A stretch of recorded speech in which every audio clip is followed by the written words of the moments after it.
So let's go with best director first. Who are your short list? Because I think you can Okay. guess mine. It's pretty easy. It's Spielberg, West Side Story, Oh, Villeneuve for Dune, Lin-Manuel Miranda, Tick Tick Boom. oh, oh, that's shocking. For me, I only have one short list, which was John Watts for No Way Home. This is the Ah, thing. Okay, I really regret not. okay? I regret when we did our Spider-Man No Way We Home didn't shout him podcast. out. Yeah, I really regret not shouting out because like no one gives him credit, man. Like without him, the actors wouldn't have delivered the scene as great as how he wouldn't they wouldn't have delivered the scene as great as it was or set the tone right. And John Watts really thought of the big picture and he really brought every single attention to detail, bringing depth to Toby and Andrew's Spider-Man. So without John Watts, this film wouldn't have been as great as it was. So massive shout out to John was also just carrying that weight of that pressure, that pressure to bring all three. Like shout out to him, just him carrying that movie. Just I think he deserves more credit, you know. And what was your, if you want to expand on your short list? No, I'll tell you my favorite. I mean Spielberg, West Side Story. I don't need to go into Wait, more. I was really gonna give it to Villeneuve for Dune, but I kind of just got into another conversation in my head about best director and best picture. Because speaking of no one giving credit to John Watts, I give my best director to John Watts. That was yay! so funny. I'm not joking. I'm Oh not making this on wow! the spot. Like literally, I had that best director John Watts, and no, I was like, I'd say I Oh was wrestling with this. I was like, I Denis Villeneuve for Dune, John Watts for No Way Home. Because it's weird. I've seen it. Okay, here's the problem with the Marvel films and director. There's only one director who I feel I went like that is a Chloe Zhao film first, a Marvel film second, and like Eternal. Say what you will wow! about that film, but you know that Yeah. that scene like that's the issue for me with trying to give the best director. Because like at the same time, these Marvel movies are so big that you don't know if it's the writers, you don't know if it's the produce Kevin Feige. Who do we thank, right? That's a issue. Yeah. But honestly, I would just give it to John Watts because I've seen it now. I don't know what his stamp is, like his visual, his flair. You know Mm, what I mean? So I think okay. I'm gonna check out his original film, Cop Car, the film he did before coming into the Marvel Oh, Cinematic okay. Universe.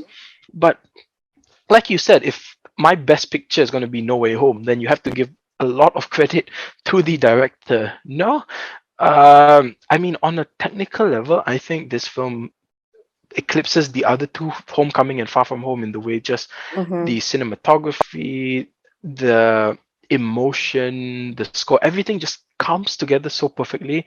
And Yeah, this film is just so ambitious that like you just exactly. applaud him for it. But I think the number one thing I can give him credit for is probably the pacing. I'd say like this movie Yeah. just moves and it never stops. And yeah, I just thought it flows perfectly. So, John Watts for the achievement of Spider-Man No Way Home. So, who was your favorite? Manuel Miranda for Tick It's Tick Boom? Lin-Manuel Oh, okay, Miranda for that's Tick fair. Tick Boom.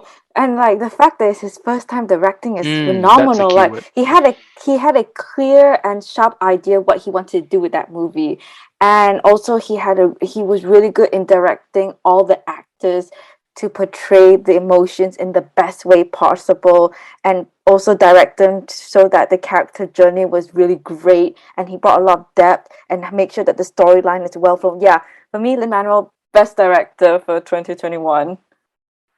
And I really wanted, actually, like I said just now, like I feel like some scenes could have been a bit more impactful, especially I going see. just Yeah, giving me yeah. Garfield, so that's I why I kind of understand stitch that. up here. Yeah. I really wanted to give it to Villeneuve for Dune because in terms of immersion, scale, I had the Mm. time of my life watching that film at the BFI IMAX. It was an incredible experience, something I haven't felt for a while, and I think you could feel that Villeneuve stamp more. That visual, not a visual, the director's vision coming true. And I also would Yeah. love to give a shout out to James Wan for Malignant. Like no one else could have made that film except for James Okay. Wan. You could feel his clear vision. But yeah, it's kind of the best director. I'm not smart enough to say what makes a good director, but when I think of like a best director working today, I think of someone like Christopher Nolan, where I kind of go, no one else could have made this film but Mm. that filmmaker, right? I With see. No Way Yeah. Home, you're gonna go like, could someone else have directed? I don't know, but let's tie that in. If my best picture is No Way Home, if I think that film is like an absolute achievement, Woo! it pisses me off as a Star Wars fan every time I watch that film. I Oh, Oh no! Don't tell me that that Palpatine Lego at the end isn't just a giant like "fuck you" to Lucasfilm going like, "Huh, we did it." you made a really. I just want to applaud you. You Which made a one? really good point about how The No Way Home Star Rise of Wars Rise of comparisons? Skywalker did the exact same thing when they brought Palpatine, and that was a really good point because like if John Watts can do it, what the hell, J.J. Abrams? Uh, no wait. Let me bring up. But I'm just curious. What is your favorite? I'm gonna bring up something because I wrote some. No, I'm gonna find it here. But so your favorite film of the year would be Tick Tick Boom, no? It's two. Yeah, I have Okay. two. I can't choose. It's Spider-Man: No Way Home Okay. and Tick Tick Boom. I would. Do you want me to get into like why No, or because I found my thing. But let's talk about No Way Home for a bit. Like, there's yes, three yes, things that this film does that yeah, episode 9 fails to do. Number one is offering, remember that, because as a Star Wars fan, I literally follow like every interview and all that because I'm so excited for the film. So that line really stuck with me like, oh, we're going to offer a conclusion to all 9 films, 40 years of saga. Then I watched the film and I'm like, you didn't, you lying shit. So the number one is this film offers resolutions to films released decades prior, and yes, Star Wars has the benefit of being connected. This one isn't even connected, and they connected it exactly. seamlessly.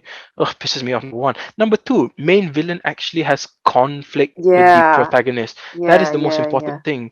Like, I have no feeling when Rey and Palpatine fight. Like, there's no relation. You're telling me that, oh, you killed my parents, so now I must hate you.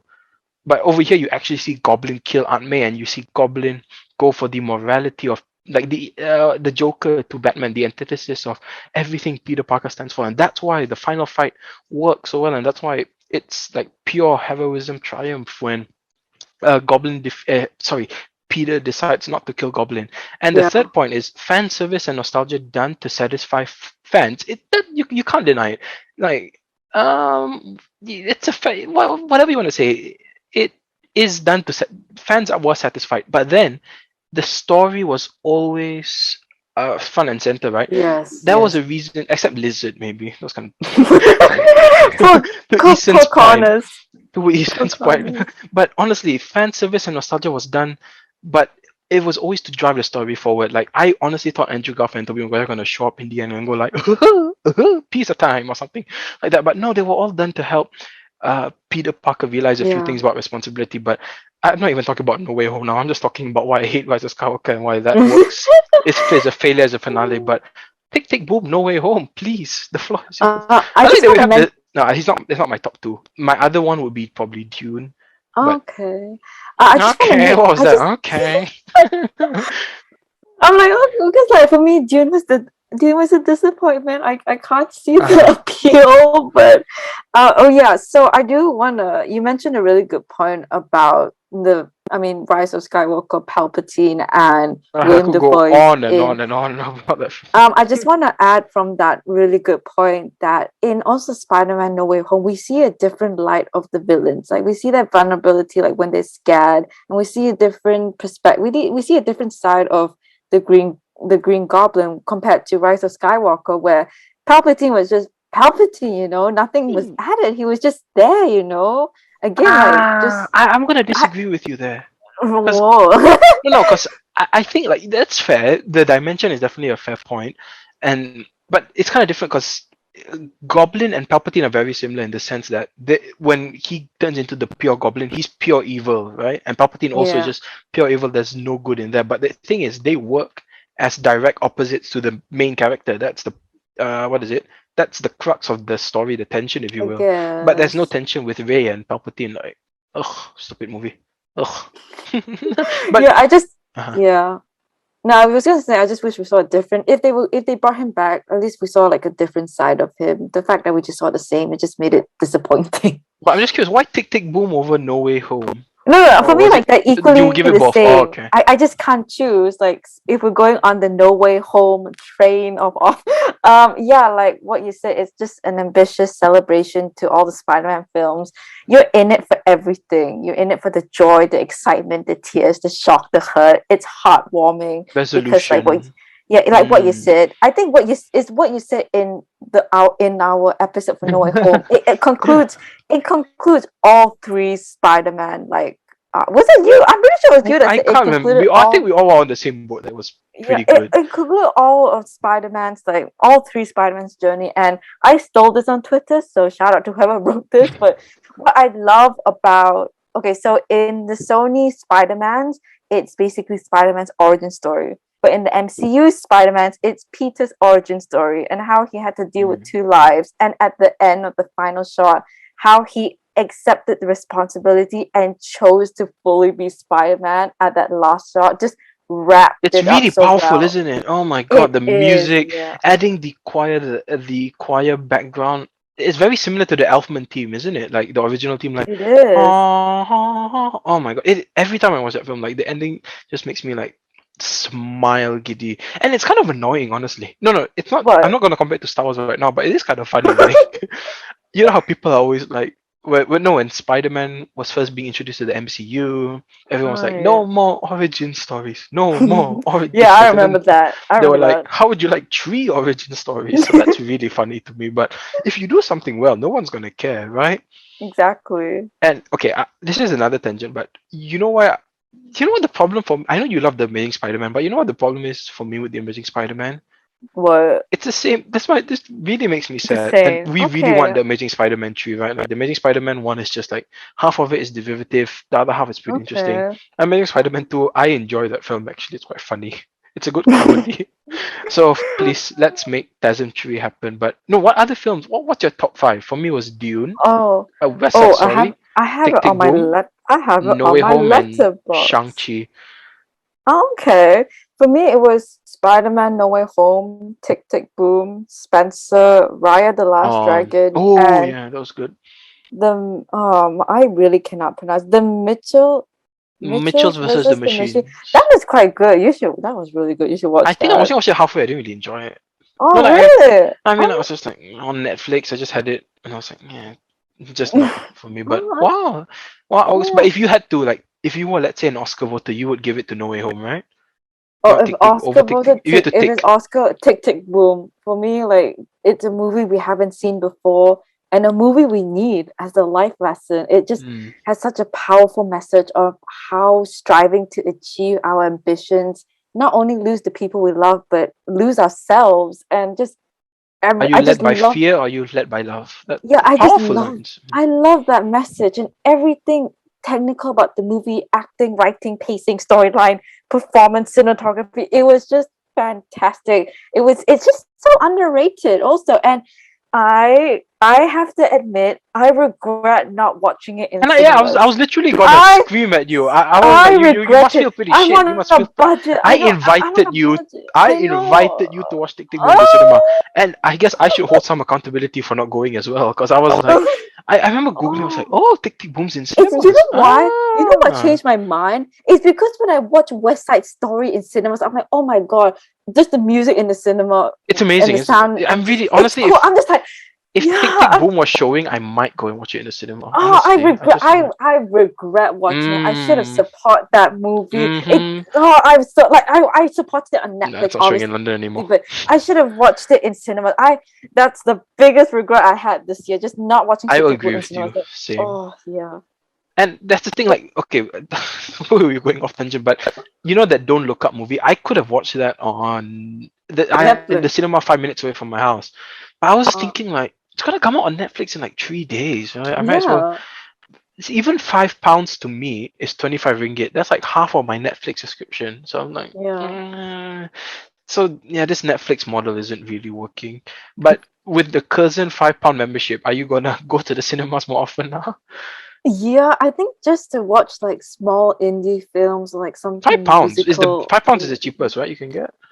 Yeah, yeah, it's the cheapest. But just like watching those a small film or musical, it's just That's the spectacular, thing in cinema. honestly. And I watched just to give more praise to West Side Story. I watched it in a small cinema, but I was still like enthralled. I was immersed throughout. I thought it was even the sound that I thought was like adequate. I was like, no regrets. The surround, Mm. the boomingness.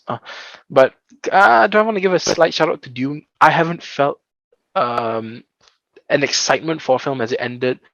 Like I have, it reminded me of Lord of the Rings in the best way possible.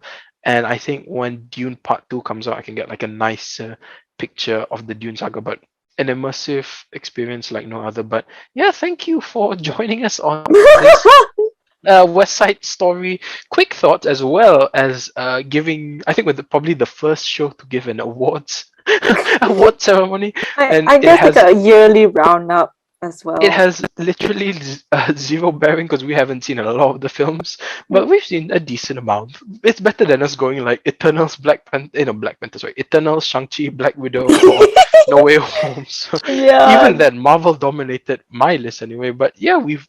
I'm happy we agreed on Best Picture, we somewhat Best did. Director, Best Actor, Best Supporting Actress. We had some agreement. I We really had an wish Jared agreement. Leto could have pulled through for Best Supporting Actor for House of Gucci, but thank you. Oh, If you are, oh god, the anger. Palpatine would be proud. But yeah, if you like this episode, I think Spotify now has a rate function, so yeah, oh just click on really? that. Yeah, I've rated the show 5 stars. Yes, rate us, please. And uh, find us on our Instagram at What You Think Podcast. Find us on Twitter at What You Think Pod. Our YouTube channel, which we haven't been uploading the actual full podcast because no one actually watches them, but maybe we should. We'll see what to do when we reboot next. But thank you for joining us on this episode of What You Think. This is Momo signing off for Fez. Bye bye. Thank you, guys.